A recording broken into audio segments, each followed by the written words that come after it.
안녕하세요. 저는 진주교육대학교 미래형 교수학습 모델 개발 사업단에서 공동연구원으로 참여하고 있는 사회과교육과 정재효 교수입니다. 본 콘텐츠에서는 정치교육의 방법론으로서 1976년 독일에서 등장한 보이텔스바흐 합의의 내용을 간략하게 소개하고 이것을 진주교육대학교의 수업에 적용했던 사례를 살펴보도록 하겠습니다. 1976년 서독에 위치한 소도시 보이텔스바흐에서 진보와 보수를 대표하는 정치가, 지식인 등에 의해 도출된 보이텔스바흐 합의는 오늘날까지 독일의 학교 현장에서 준수해야 할 헌법과도 같은 역할을 하는 것으로 민주주의를 지속, 심화시키기 위한 독일 정치교육의 기본 원칙이라고 할 수 있습니다.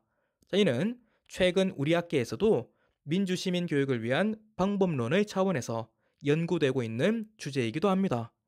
이러한 보이텔스바흐 합의의 내용은 정치적이고 논쟁적인 주제를 다룰 때 교사의 주입과 강압을 금지하고 논쟁 재현 의무를 부과하며 학생 중심의 정치적 판단을 권장하는 독일 정치교육의 지침 정도로 요약할 수 있습니다.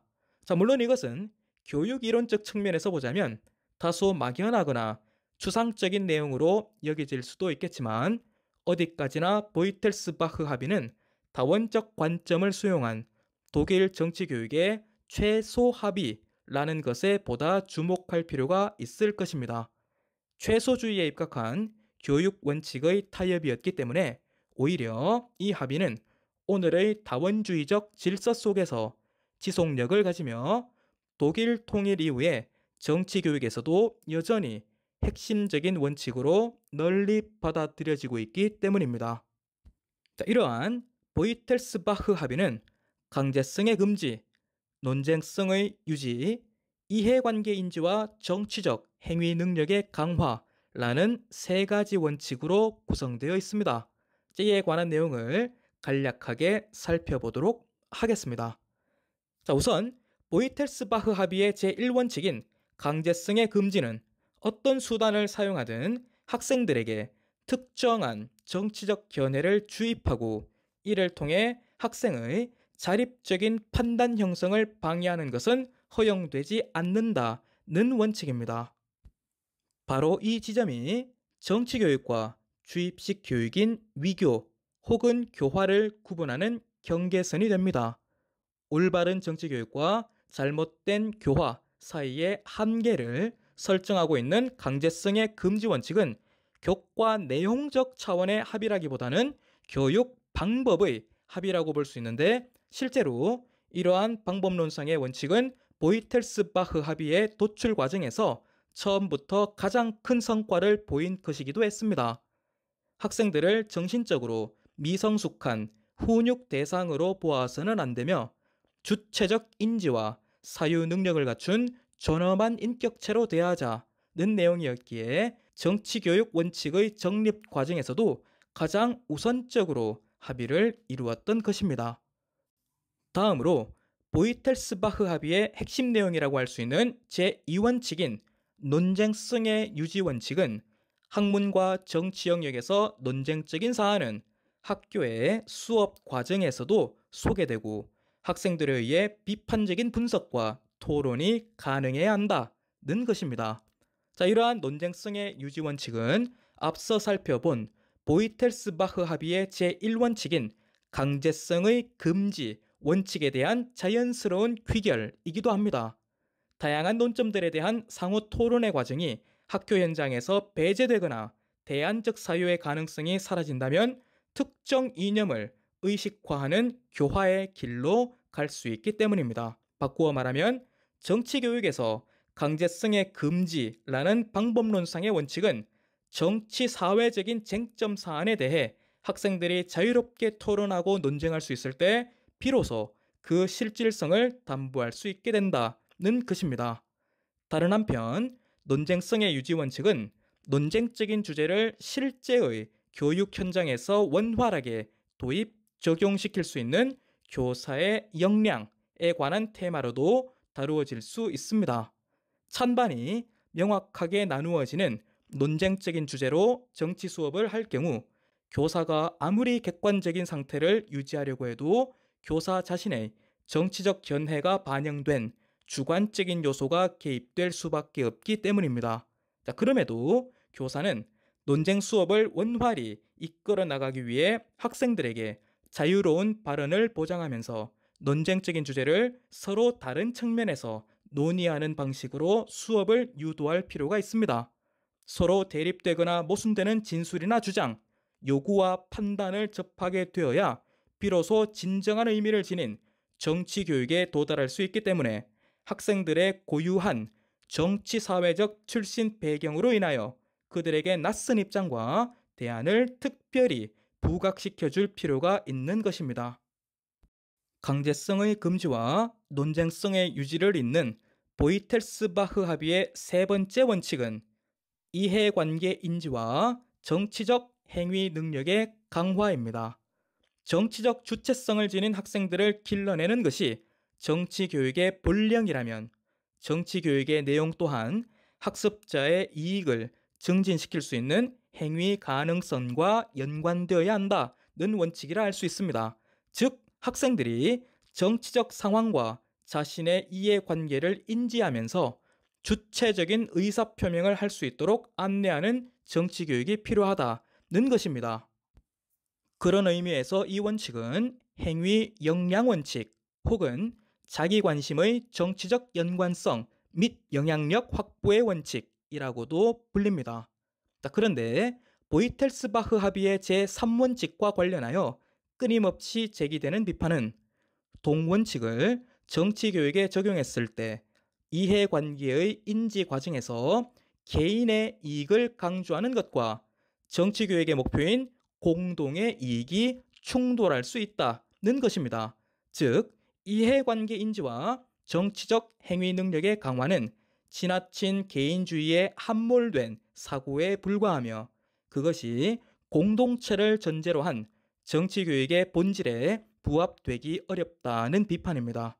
그래서 어쩌면 타인의 이익과 사회 전체를 보지 못하게 만드는 사익에 매몰된 개인주의로부터 벗어날 수 있는지의 여부에 따라서 보이텔스바흐 합의를 적용한 정치교육의 성패가 좌우되는 것인지도 모릅니다. 저는 이상과 같은 보이텔스바흐 합의의 내용을 진주교육대학교에서 개설된 현대 정치의 이해 과목을 통해 수강생들과 함께 구체적으로 검토해 보았습니다. 학생 발제로 전개되었던 보이텔스바흐 합의의 내용 학습을 통해서는 이들 주제에 대한 예비교사들의 여러 가지 반응을 살펴볼 수 있었는데요. 이를테면 새로운 사회과 정치교육의 방법론을 발견한 것에 대한 각자의 흥미와 향후에 적용 가능성을 고민하는 학생들의 모습을 살펴볼 수 있었고, 정치교육의 중요성을 인지하면서도 우리의 교육 현실에서는 그 적용이 결코 쉽지 않을 것이라는 걱정과 우려를 표출한 학생도 볼 수 있었습니다. 이렇게 보이텔스바흐 합의라는 생소한 교육 방법론을 마주한 예비교사들의 여러 가지 반응을 목격할 수 있었음에도 불구하고 보이텔스바흐 합의의 내용을 학습하는 과정에서 학생들에게 공통적으로 나타났던 모습은 강제성의 금지, 논쟁성의 유지, 이해관계 인지와 정치적 행위 능력의 강화로 이루어진 세 가지 원칙을 우리의 교육 현장에서 구현하기 위한 보다 구체적인 전략들을 학생 스스로 고민하고 모색했다는 것이었습니다. 이에 관한 몇 가지 예를 들면 보이텔스바흐 합의의 제1원칙인 강제성의 금지와 관련해서는 현행 헌법에서도 명시되어 있는 교육의 정치적 중립성에 대한 보다 심화된 의견을 타진하였고, 제2원칙인 논쟁성의 유지와 사회과 논쟁 문제 수업 방법과의 연계점을, 그리고 제3원칙인 이해관계 인지와 정치적 행위 능력의 강화와 관련해서는 행위 역량 확보를 위한 초등 정치교육의 방법론을 여러 수준에서 고민하는 모습을 보이기도 했습니다. 이 과정에서 저는 최소주의에 입각한 독일 정치교육의 원칙이 노린 효과가 바로 이런 것이 아니었을까라는 생각과 함께 응용과 심화 과정으로 얼마든지 확장될 수 있는 사회과학의 간소한 명제가 스스로 생각하고 논쟁하는 사회과 교육 본연의 모습으로 이어질 수 있다는 것을 어렴풋하게나마 느끼게 되었습니다. 이렇게 보이텔스바흐 합의의 내용과 우리 사회의 적용 가능성을 모색한 수업에서 제시된 학생들의 주장은 실로 다양한 수준에서 다루어질 수 있는 정치교육의 아이디어를 망라한 것이었습니다. 높은 수준의 정치교육, 토론교육, 노동교육을 구현하고 있는 여러 나라의 사례를 분석한 토대 위에서 교육과정 개편을 통한 정치교육의 실효성 확보라든가 미디어 교육을 강화하거나 비판적 사고를 유도하기 위한 논쟁 문제를 수업 과정에 적극적으로 도입하자는 등 학생 수준에서 이야기될 수 있는 정치 교육의 여러 방법들이 언급되었던 것입니다.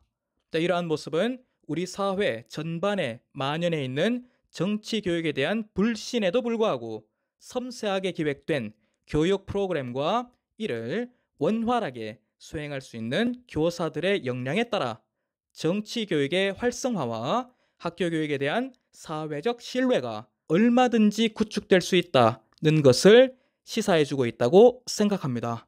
한편으로 보이텔스바흐 합의를 적용한 민주시민 교육 수업은 본 미래형 교수 학습 모델 개발 사업이 제시하고 있는 목표 역량 중에서도 특히 포스트 휴먼 역량과 휴타고지 역량을 증진시키는데 일정한 기여를 할 수 있다고 생각합니다.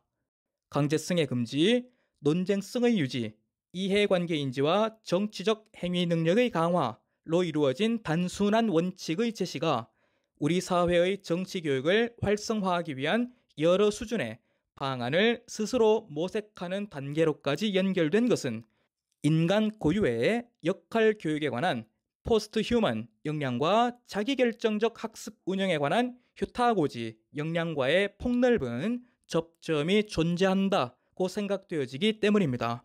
이처럼 보이텔스바흐 합의를 적용한 민주시민 교육 수업은 향후에 예비교사들이 맞이하게 될 사회과 교육 과정에서 보다 심화된 정치 교육을 기획하거나 실제의 교육 현장에서 학생들의 비판적 사고를 유도하는 데 유용한 경험이 될 수 있다고 생각합니다.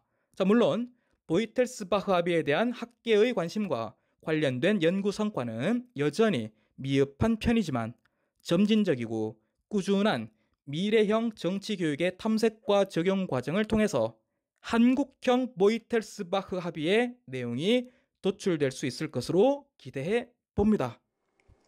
분단과 통일을 경험했던 독일의 과거는 분단 국가인 우리의 현재와 미래에 참조될 여지가 있는 역사적 사례를 제공해 줍니다. 1976년 독일에서 등장한 보이텔스바흐 합의는 미래의 정치 교육을 담당하게 될 여러분의 교육적 역량 정진에 분명 유용한 도구가 될 수 있을 것입니다. 감사합니다.